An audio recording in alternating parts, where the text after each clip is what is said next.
of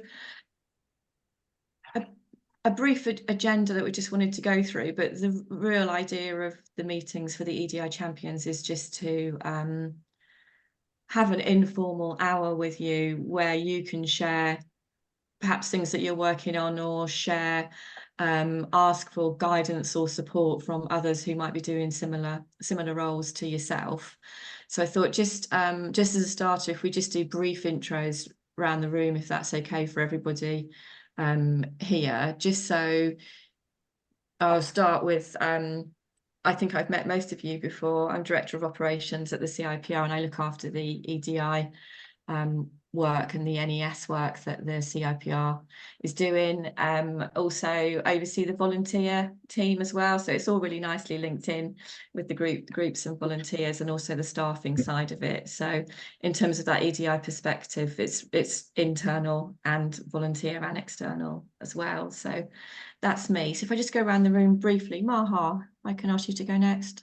Yeah, so I'm Maha. I lead the volunteer team here at CIPR. I also work very closely with Claire on HR, and also we lead on the EDI at HQ. Thanks, Maha. And then if I could go to Harish next, if that's okay. Sure. Hi, everyone. I'm Harish. I run a diversity consultancy called PRM, and I've been working with Claire and Maha over the last couple of years or so on strategy and NES and various other things. Thanks, Harish. Yeah, and then if I could ask you from your groups, if you could just introduce yourself and what group you're from, that would be really helpful. So, Nicole? Yeah, hi, my name's Nicole. I'm based in Guernsey, and I am part of the Channel Islands CIPR branch. Thanks, Nicole. Sherry? I'm Sherry. I am part of the CIPR Wales or Cymru branch. Thanks, Sherry. And you did your conference recently, so maybe we'll come to that later in the meeting if that's all right with you. Janine, I'm just going around my screen, so Janine's next. Janine Hogan, Director of External Affairs for the British Society for Heart Failure, but also the CIPR Health Group. Great, thanks, Janine. Graham? Hi there, everybody. Yeah, I'm Graham, and I'm part of the Greater London group. Great, thanks, Graham. And then Abba, I don't know whether you're able to contribute, or yes, you can. Yeah. Yeah. I'm Abba, and I'm from CIPR Wessex, and lead on DEI. I also do lots of stuff on inclusion in the day job too. Brilliant, thanks, Abba. Kirsty? Hi everyone, I'm Kirsty Peebles. So I'm the EDI champion that sits on the public affairs sort of group. As you can hear, I'm based in Scotland, and we so just sort of trying to I'm fairly new to the committee. It's my second year, so I'm just kind of feel like I've got a bit of a feel for what the group's objectives sort of are, and what our sort of EDI sort of goals and objectives should be within that. Right, thanks, Kirsty. Busy time for you in public affairs sector at the moment in Scotland, so yeah, just a little bit. So thanks for joining us. Jessica, I don't know whether you're able to come off mute. Yeah, brilliant, thank you. I am keeping my camera off because my internet's quite unstable, so usually one or the other goes. But I'm Jess. I'm from CIPR Northern Ireland committee, and I'm the secretary for the group. So yeah, looking forward to chatting with you all today. Brilliant, thanks, Jessica. And Deepa. Hi, sorry I'm late. Deepa Thomas Sutcliffe. I joined the CIPR Northwest Committee last, I think it was Jan or Feb, and I've been working as an EDI champion, helping to put the strategy and the priorities and do a little bit of member listening. I regularly write content on EDI, and we're starting to think about some things around EDI, which I'd love to test with you. Brilliant, thanks very much. Thank you all. Yeah, really nice to have you all here, and a nice mix from sector groups and the regional and national groups as well. So that's really great. We may have Samantha, who's the international chair, joining us. She said she might be a bit late today. She's also the group chair's representative and sits on EDIC. And we may also have Cornelius joining us in a bit, who's the Diversity and Inclusion Network, and also sits on the EDI committee as well, the standing committee. So they may join us. They might be. I know Samantha's running a little bit late, coming from another meeting. And Claire, I should have said I'm also on the DEI network. So Yes. and we've got some really great stuff coming up as well. So people are wanting to help with. Brilliant. Thanks for that, Abba. That's great. Okay, so a couple of things. Maha and I just run through. I think Janine's got a hand up. Oh, sorry, Janine. Yeah. My apologies. I'm also on the Diversity and Inclusion Network. Sorry. Okay. No, that's brilliant. That's really useful to know, Janine and Abba, because I know you're doing a lot of good work there, which might feed in, and some of the guidance might assist with some of the queries that people have as well as we go through things. So that's brilliant. So we just thought we'd fill you in very quickly on a reminder of the HQ CIPR EDI priorities and activities that we've looked at for this year. A quick update or sort of reminder on the champions role and personal profiles for yourself. And just to mention about the member survey that's going out in May, and then just open discussion. So hopefully the bits that we're going to cover off will take 10 minutes at the most, and then we can open for discussion for the rest of the hour that we've got, because I think that's the most benefit to yourselves, hopefully. So I'm going to try and keep an eye on the screen as well. I've got some notes next to me, so I'm more than happy just for people to either come off mute, put your hand up, interrupt, whatever's the best way of getting my attention if you need to. We'll just keep it as informal as possible, so whatever works for everyone. So the EDI priorities for the year for the CIPR that the EDI Standing Committee have agreed come under 5 themes, and I'll share all these notes with you after the meeting as well. So don't worry about writing them all down. I'll share them with you. But there's underrepresentation in senior leadership, ethnicity and multiculturalism. The third one is socioeconomic background. The fourth one is disability, and the fifth one is age.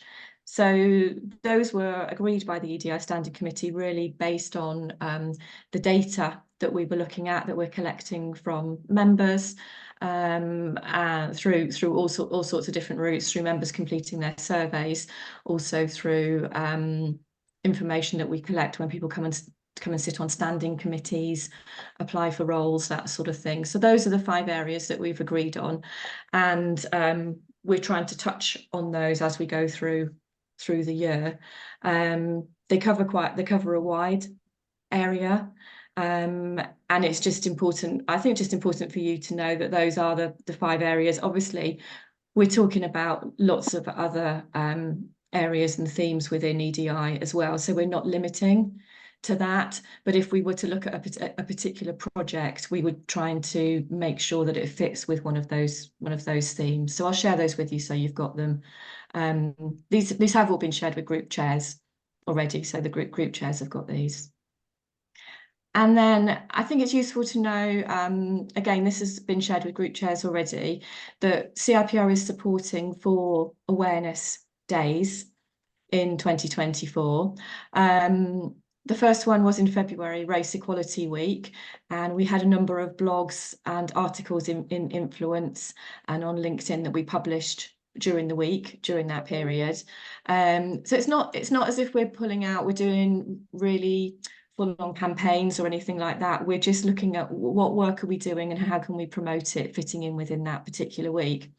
And what we'd ask that as a group, you think in that way as well, either look for what we're doing during that time and support it, but if there's things you want to be doing yourselves as well, then try and tie it into those themes as well.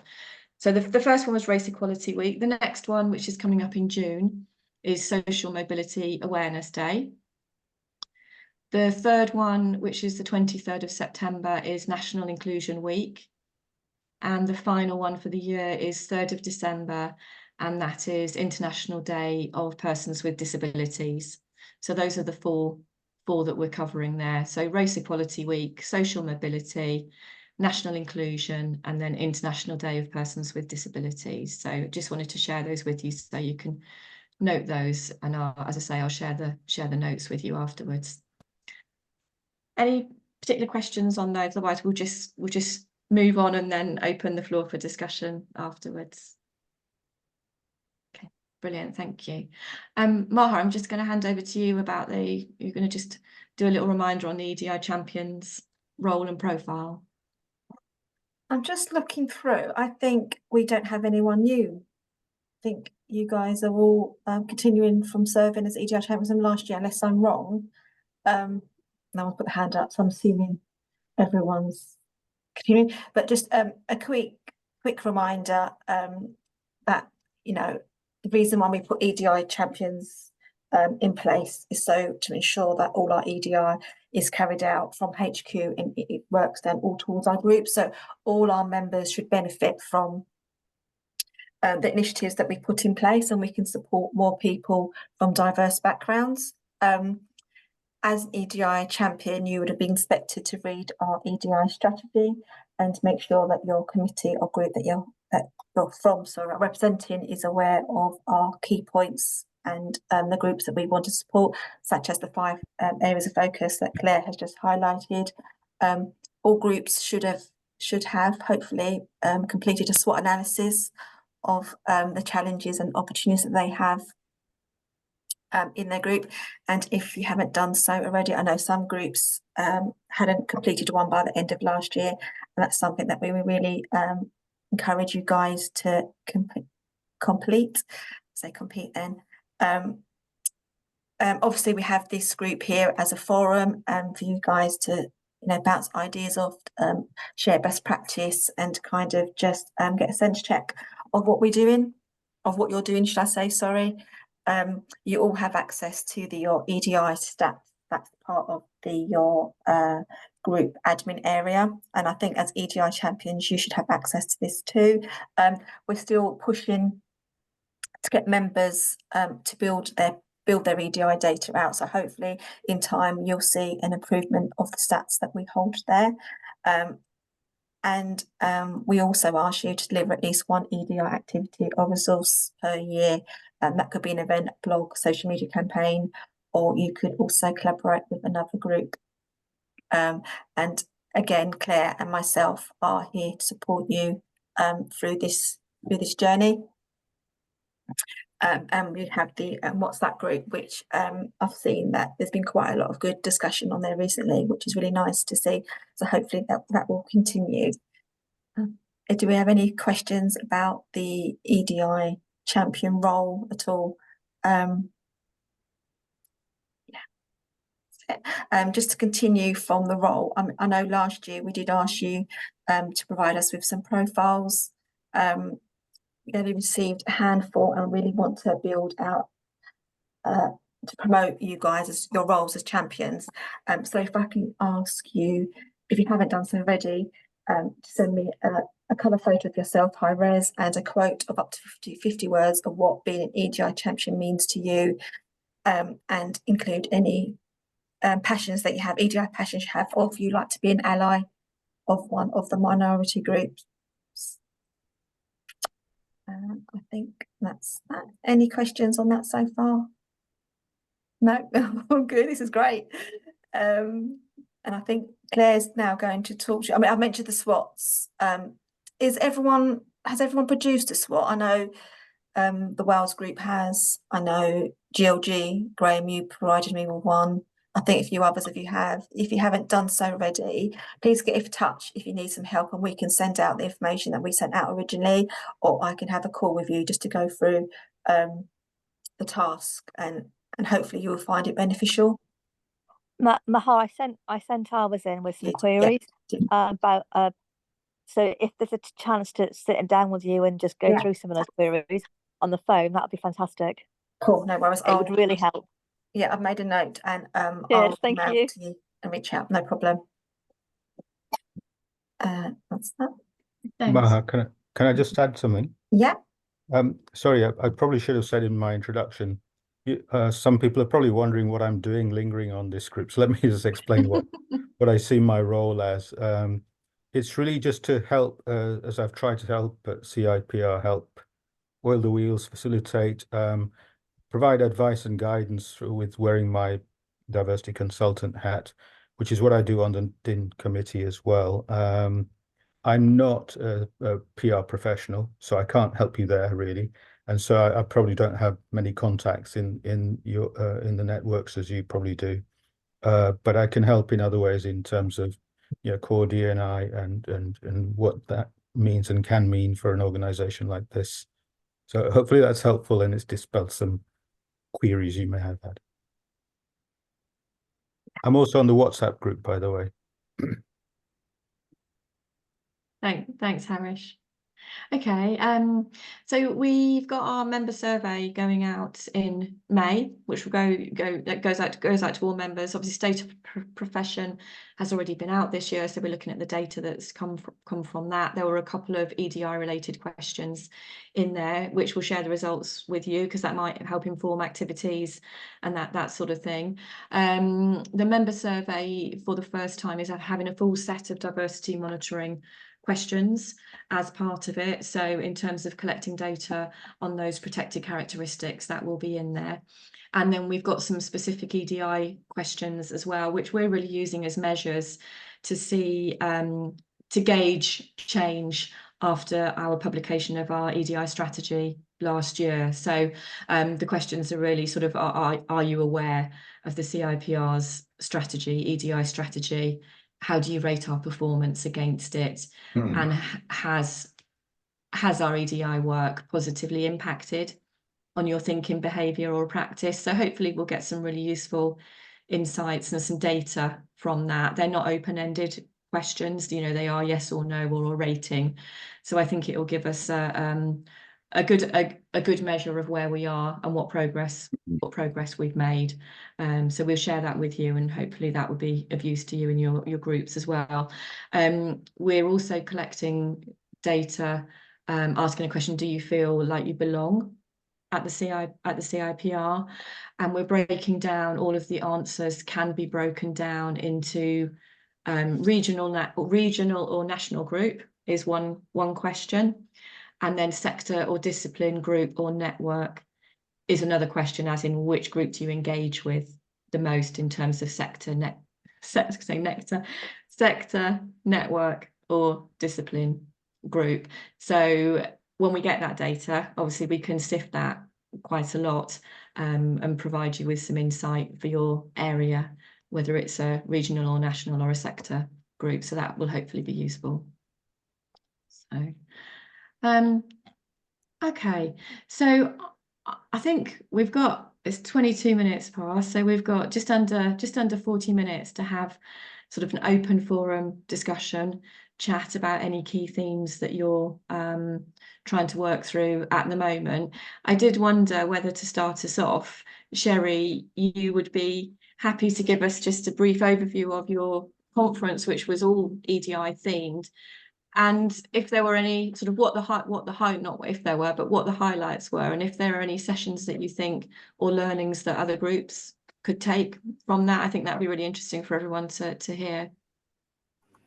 Yeah, absolutely. So we did our spring conference on EDI. So all of the sessions were totally EDI and comms focused.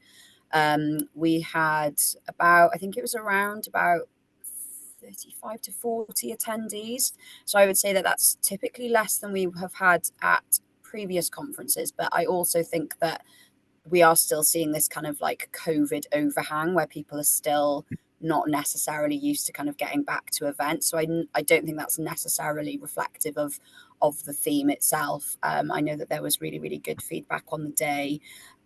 We had some really interesting case studies in particular. So it was quite interesting just seeing how some of the agencies are kind of sort of building diversity and inclusion, not just into their kind of propositions for clients and how they're helping clients, but also how they're working that into kind of their offerings for team members and for staff.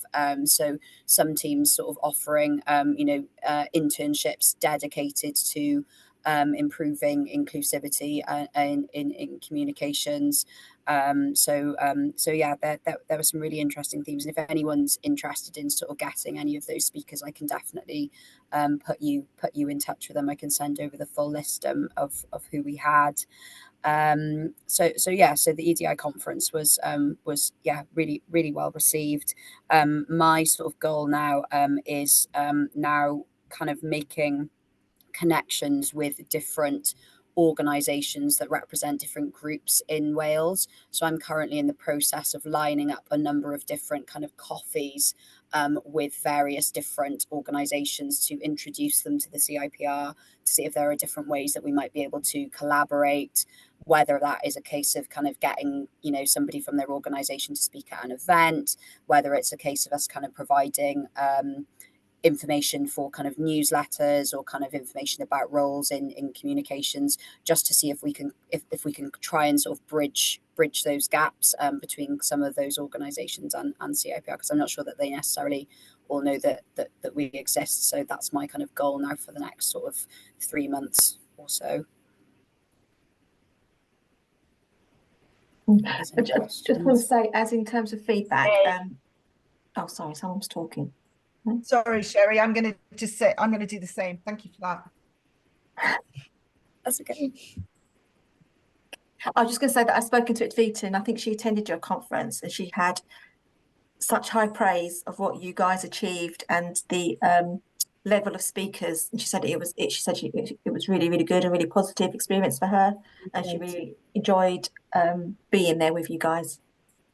Oh, good. Yeah, no, it was really well engaged with as well. Some interesting and some tricky topics as well that were explored. But it was really good to see sort of people pushing themselves in sort of that area. So can I ask, what made you guys decide to do? I mean, I think it's great, but what made you decide to have EDI as your theme for a conference? Because it's quite good, isn't it? Positive, and to have a whole conference on EDI. Normally you have a workshop or something. Yeah, absolutely. I just think I think probably between part of it, I'll be honest, was probably because we actually thought we had some really good speakers that we could fill a conference with, and I think that was half the battle. Because you know what it's like sometimes when you're organising an event, and I think that was partly to do with it. But I think I think definitely the fact that obviously you've set up the EDI forum for the CIPR, we obviously saw that as being a priority for the CIPR, so we wanted to make sure that we were kind of reflecting that, I suppose, in the conference that we were holding. So yeah, I love it. What are the other groups doing? Are you planning on holding more events about EDI, or how are you theming EDI into your committee, working into your work plans? Very quiet. We hadn't factored anything in immediately, folks. I suppose we're still grappling with kind of EDI means different things in Northern Ireland. We have a committee meeting on Thursday, so we're starting to programme for the second half of the year. So I'll throw the gauntlet out there and see if anybody has any ideas of what we could do, even if it's a lunchtime webinar for an update from someone from this group. Yeah, it doesn't have to be an event, Jessica. It could be a blog, or it could be looking at your stats and just maybe talking about your membership and how you would like to, I don't know, whatever you identify as maybe one of your weaknesses, how you turn that into an opportunity. So it could be something like that. It doesn't necessarily have to be an event. Yeah, perfect. No problem. Thank you. Sorry. Maha, can I come in? Yeah. So sorry, I had to change networks. I hope you didn't have a lot of glitch when I changed over. Basically, I'm with the CIPR Northwest, and last year we came up with our EDI priorities. So it's about making our committee more representative and inclusive, and we identified particular areas within that. Taking steps to make our communication more multi-channel and more inclusive, looking at more diverse speakers and trainers where possible and panelists, and also consulting with membership to understand their thing. So we had our first event at the AGM where we got Advita to come and talk a little bit about how to create a more inclusive culture in organizations, which was really, it was a small group that came. Maybe it was 20, 25 people that came to it because it's an AGM and it was like a add-on to that, but that went well. And then every month in the newsletter and on the blog, I regularly write about a topic of EDS. It's really good to have the topics that you kind of set out as kind of key moments. But you know, we've gone for racial equality, Women's Day. This month I was going to do something around multiculturalism and a variety of neurodiversity last month and other topics. But the thing I wanted to test with this group and get a bit of feedback. So talking about how senior leaders are underrepresented, or women are underrepresented at senior leadership, which is one of the EDI priorities, both from a Northwest and overall CIPR perspective. We're starting to think about kind of sponsorship, mentorship, building allies network so that we can create a platform and potentially also a bit of coaching for people so that, you know, senior women have some support. We haven't decided whether this is going to be an event or a program of activities which will be going to be run on a monthly basis, but we'd start with spotlighting some of the Northwest communication leaders, like both women and allies, people who are thinking about supporting women. So, you know, 12 women is the ideal we're aiming for. We're looking at some element of sponsorship. So we'd like to consider here how we can actually build in bringing more people from a minority network. So it was really good to see the Cannes example where we had a special opportunity posted on our EDI group. Are there more things that we could do to support people from you know, ethnic minority background? And then the third stream of this is, could we have some kind of coaching or executive coaching for women, or could we nominate women to a future leaders program, something like the public sector does? This is all very early thinking. We just started thinking about it in a small group, and we're going to take steps with our committee tomorrow, but really wanted to see if there's anybody else doing something similar or people have any ideas. And it could be that we do something for next year's International Women's Day, or we could do this more regularly. Sure, Abba, happy to share.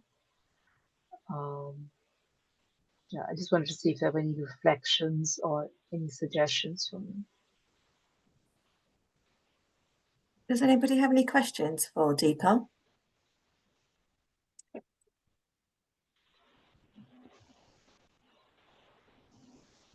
No, or Sherry as well, because I saw there was the question earlier in the chat. Maha, can you see the lobby? Samantha is trying to get in. I think Yes, she's sorry. I'm Are you here in? now. Yes, my sincere apologies for being extremely late after a client meeting. So anyway, I do apologise, but I'm glad to be here finally. Yes, sorry. Yeah, Claire's got the host, so I couldn't. But yeah, I think Claire let her in, so it's great.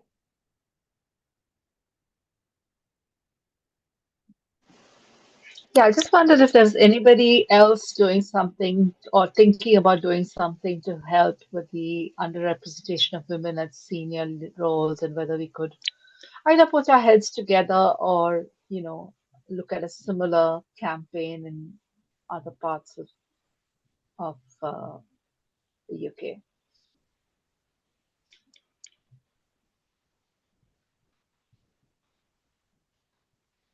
Yeah, maybe we can put that out there on the group as well, deeper on the WhatsApp chat, and see, because there's quite a few people who are not here today who might want to. I think it's the same, it's a challenge, isn't it? Because everybody's got the same questions of how do we reach that group. So I think, yeah, it's something to talk about and share, and see if between a group of people come up with some ideas. It'd be really good to get your feedback after the committee meeting. Obviously, if you're talking amongst your committee as to where you might go, it'd be really interesting to see what comes from that discussion and perhaps share it with the chat if that's okay. And I suppose if anyone's got any ideas in the meantime, then you can feed them in as well. Janine, you've got your hand up. No, I'm just wondering whether we should rely a little bit more on the Diversity and Inclusion Network. They're what they're all about, and they're an extraordinary group of people who have phenomenal ideas. And maybe if we're actually striking out here, it would be wonderful. I mean, it'd be great if Cornelius could be here because he's just sensational, and that he could actually help us, and we could interlink better whilst we actually get up. I mean, we're like, forgive me, certainly the CIPR Health Group is like Bambi learning to stand when it comes to diversity and inclusion. We're the most non-diverse group of all, but we're really well intentioned. We know that we're not doing it right, and we know that it's got to become common thinking. It can't just be, oh, let's just add on diversity and inclusion. It should be thinking. It should be something that's in our DNA, in everything we do and plan. It should just be business as usual. But we're struggling. And part of the reason why I joined the Diversity and Inclusion Network was to actually make those links, try and see if we could actually find ways of reaching out to grow our sentience in this regard. Sorry, going on too long. Apologies. No, not at all. Deepa, I don't know. I don't always know exactly what you can suggest in terms of working with external groups and what the sort of the politics of sort of working external to the CIPR. But Women in Public Affairs is a really active network, and sometimes I think the public affairs sector, and I suspect also for them, is we start to pivot off the kind of politics and the public affairs thing that connects us, and actually forget that lots of our members are facing the challenges of the wider CIPR community sort of as well. But we tend to think of public affairs as our corner, so we have to feed the topic that connects us rather than actually just examining our membership and feeding our membership. So if there was something, we also have members in the Northwest, including some sort of colleagues on the committee. So it might be that we can support you, even though it's not, do you know what I mean? Just because we will have members that public affairs is also quite Westminster centric, and is actually very gratefully that the committee isn't. We've got really good sort of geographical spread this year, but the attention of our membership is often sort of focused on sort of Westminster. So any events that we can help support that support the geography of what we're doing and diversifying that perhaps as well. I'm pretty sure that's on our SWOT analysis of actually just diversifying in geographic terms as well as supporting the EDI objectives. That's great, Kirsty. As I said, I work in the public service myself, so I'd be interested. Yeah. From a public affairs perspective, idea that's floating around at the moment is we have been really lucky in the last couple of years in that the CIPR's chartership team have supported a dedicated public affairs assessment day, which is something that's been really important for our members to feel like they're going to be able to talk about sort of strategy and ethics. Often there's a really sort of important sort of angle to that in terms of how we sort of think about sort of the ethics of the public affairs sort of task. We're trying to get a new date organised for later in the year. It's quite difficult with a general election, which is going to just concentrate our membership's minds. But because sign-ups for that have been sluggish, following I don't know if you remember, the CIPR did a chartership discount to mark its anniversary, which was a really helpful. It's why I got my chartership. But now the price has gone up. We are looking at the option of subsidising some members to go through. So I'm working quite hard with the group to ensure that any subsidy that we provide is very much linked to increasing sort of diversity of our chartership community as well. And that seems to be getting the backing of CIPR, which I'm delighted about sort of as well. So it's actually just trying to put to increase diversity at the chartership level within within our segment. It just felt like a really concrete action that we could take, and actually just spending some money on it, because sometimes we are, I think we're in a lucky position as a group that we don't have a massive amount in the bank, but we've got probably, you know, we've where your time poor is looking to see where you can spend and actually just leverage it. I'm hoping that means that we don't want to put too many criteria on the subsidy, because it's really important it just delivers what we want to deliver. But that also means hopefully we can get people writing blogs and talking about their experience of doing it. And we're just hoping that that might just pull others through the old, you know, you can't be what you can't see adage, which I think is still quite powerful in this. Yeah. Is there a cap on the number of places that you have, or? There will be a cap just based on how much budget we want to spend on it, and that's where we are at the moment. And I think it's and there's also we need a certain number of people to make that assessment day go ahead. So it's a case of whether we make the subsidy larger, but with fewer people receiving it.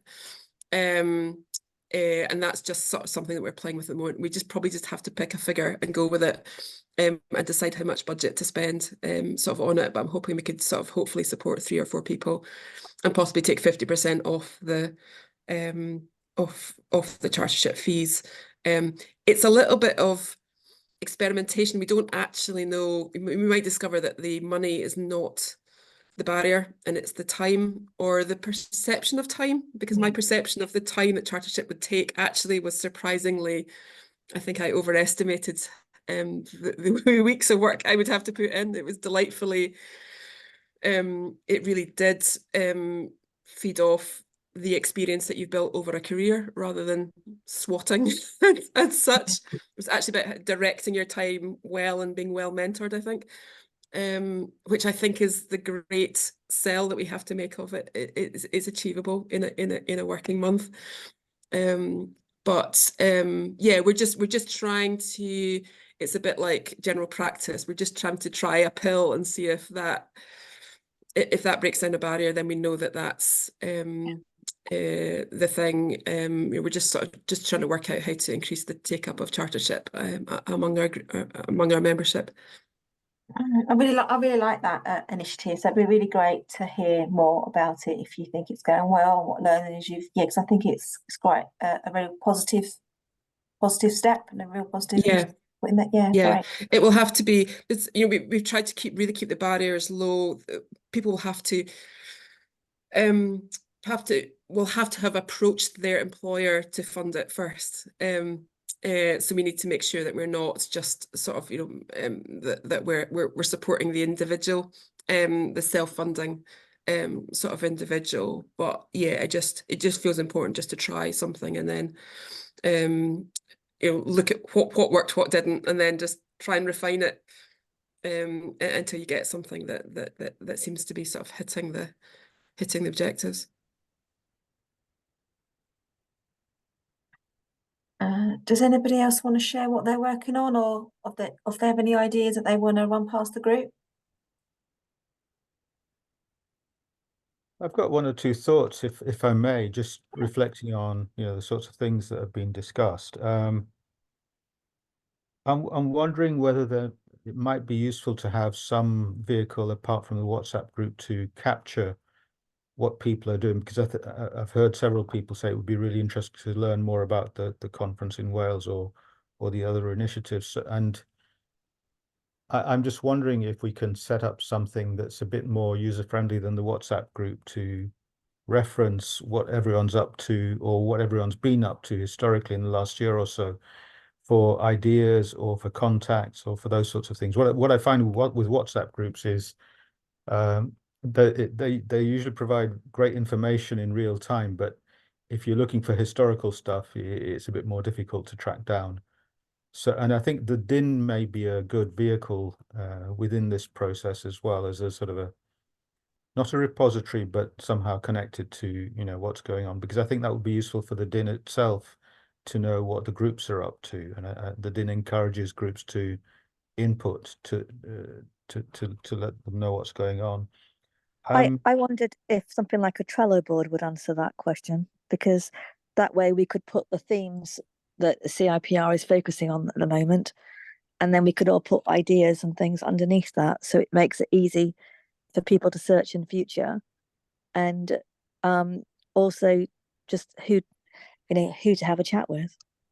Yeah. Abba, sorry to interrupt you. I just I hate Trello. God, I hate it with a passion. But I understand.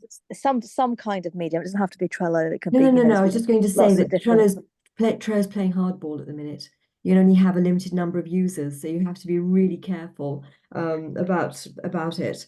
I think it's a very useful thing. I think it's probably the right answer, but they're looking to be really difficult. Yeah, but there's I completely accept that, and there's lots of different software versions that are not Trello that do the same thing. Right. And Yeah, we used to have an intranet within the CIPR. I'm not sure if we still got any access to that area, and if so, maybe just put it on there. But it's just without it having to be, people having to create more documentation about what they're doing, just somewhere that we could link very clearly to the themes of the CIPR. I think when Maha was talking about those, or might have been Claire, sorry, I can't remember who talked about it. It was really helpful to focus. I know, okay, because as you were talking, I was thinking, oh, actually, that came out of our SWOT. We could do something on that that's a little bit more linked, rather than just this big field and you're not sure which to focus on first. And also just an area where we could share things that, where a lot of people just do not understand what DEI means and think it's one thing specifically, or it's just about race, or it's just about gender. And actually it's a whole lot of different things. So somewhere where we can all add resources that we find, reading resources, including some of the stuff on CPD, would be just really valuable for what we're trying to do and to help new people come up into these roles. Sorry to interrupt you, Harish, but I just thought while you were saying that, it might help. Yeah, not at all. And the other, I've had all sorts of thoughts come to mind, but I'll try and limit the ones I share at the moment.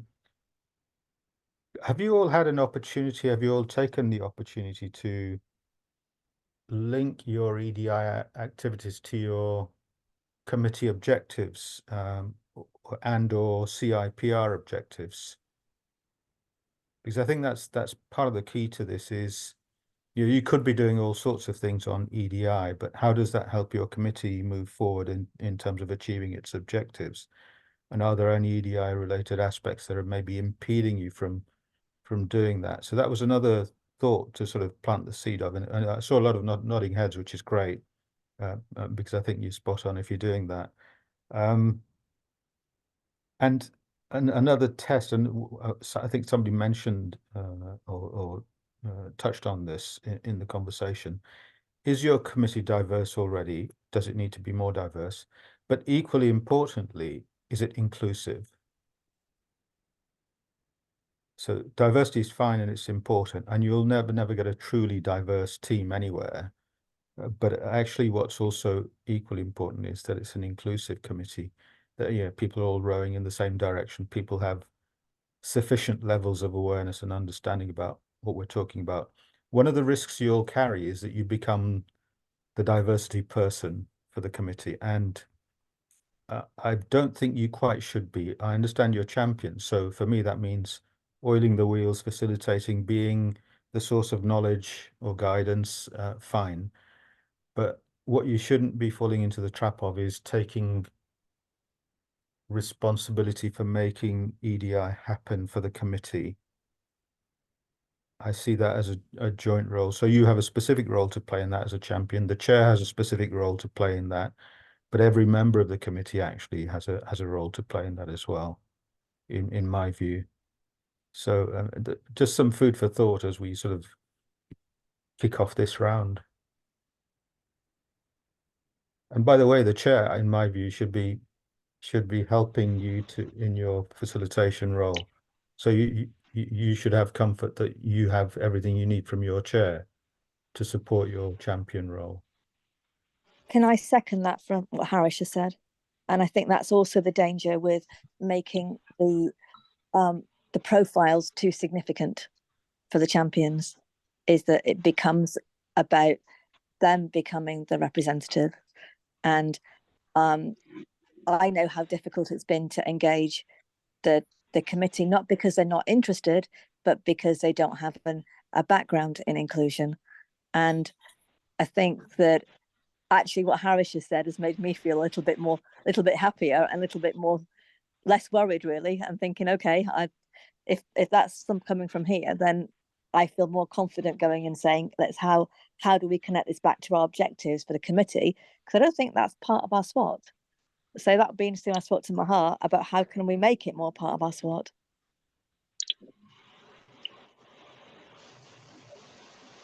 Samantha, you can hand up. Hi there. Yes, apologies again for arriving very much late to today's meeting. But I mean, just a couple of points in terms of our own experience. I mean, we've also got Tarzima on the call as well, who's our EDI champion on our committee, which is CIPR International. And then I am myself the chair. But I mean, just in terms of a couple of things to share from our own experience at CIPR International. I mean, one of the steps that we took this year, or I think last year, at the AGM was to actually have somebody assigned, which is Tarzima, who's both vice chair and also the EDI champion of the committee. So I mean, I realise that now time is already getting on.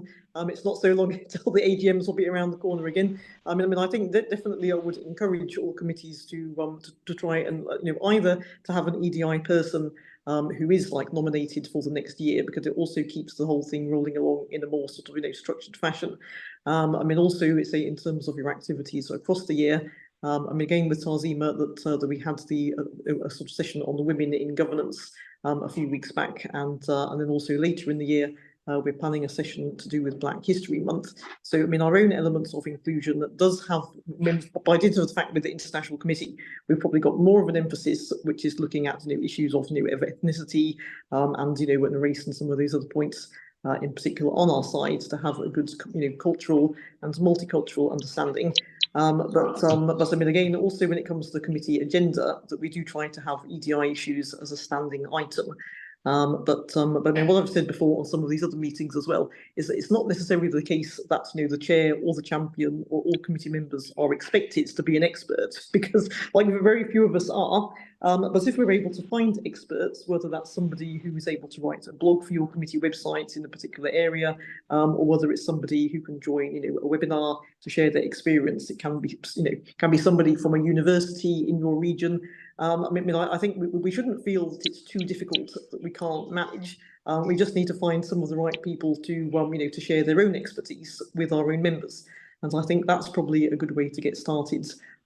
Just to get the ball rolling and to make sure that we keep on track with it. So I hope that's Maha, I hope that's helpful, just with a few short thoughts there. Yeah, great, thank you. Deepa?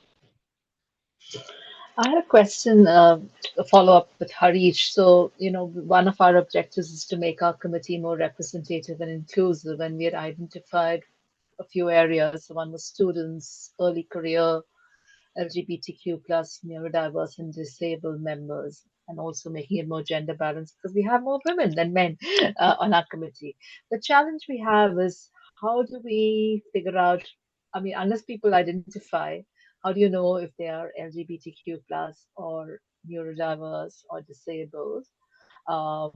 Is there any thoughts about how can we, obviously we can create a more supportive environment, we can encourage people to come in and participate, but I just wondered if there was any steers about how do we consider those aspects, and particularly LGBTQ plus and disabilities ranks relatively highly from our member listening for the Northwest.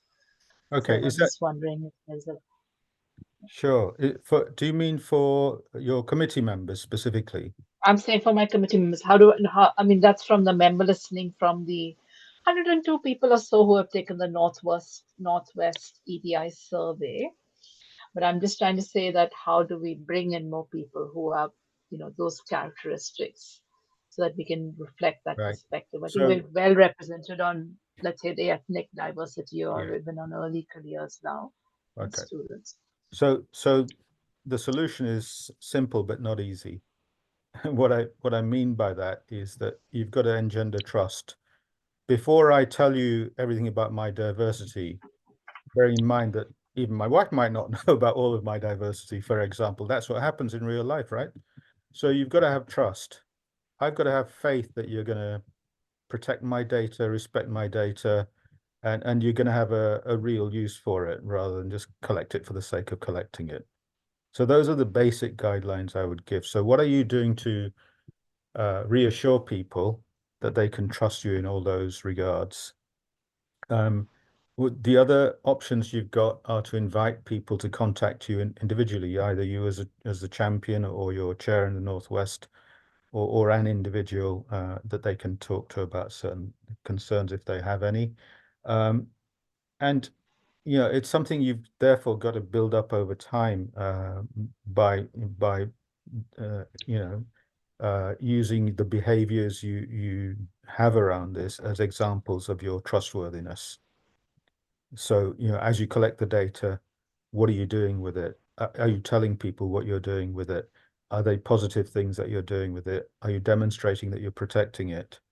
And then as you know, roll out your initiatives in your projects and get people involved, or you share the outcomes of those projects, then again, that gives people reassurance that this seems to be for real, people are committed, and so on and so forth.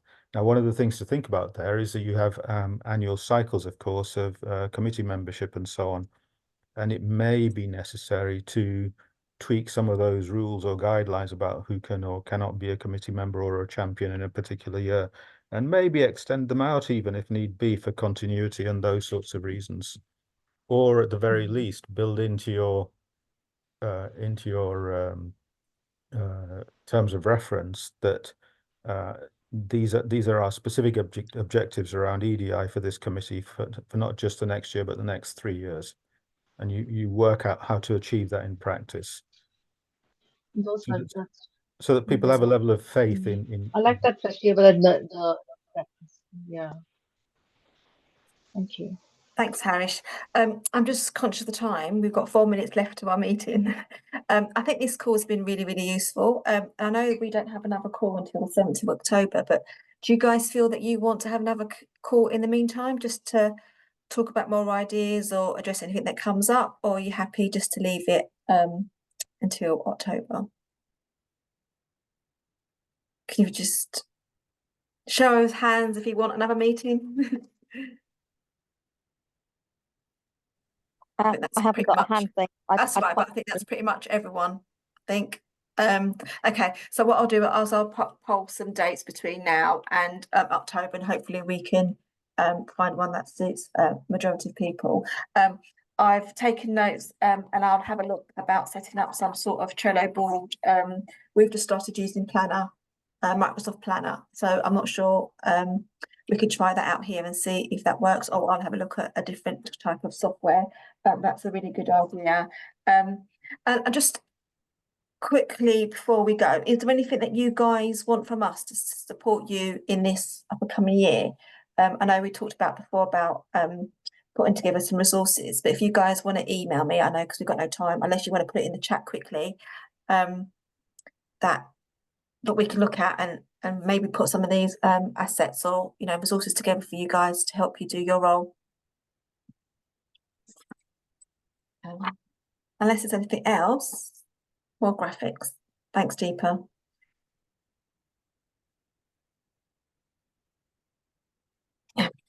Does anybody else have anything else to say before we go? No? That's great for this call. And thanks for joining, everyone. Please email if you have any suggestions or you want to raise anything. And in the meantime, don't forget we've got the WhatsApp chat. So continue using that as a resource to get some ideas and to continue the conversation. Thanks, everyone. Really nice to see you. Okay, bye everyone. Thanks. Bye. Bye. Bye. Bye. Thanks, bye.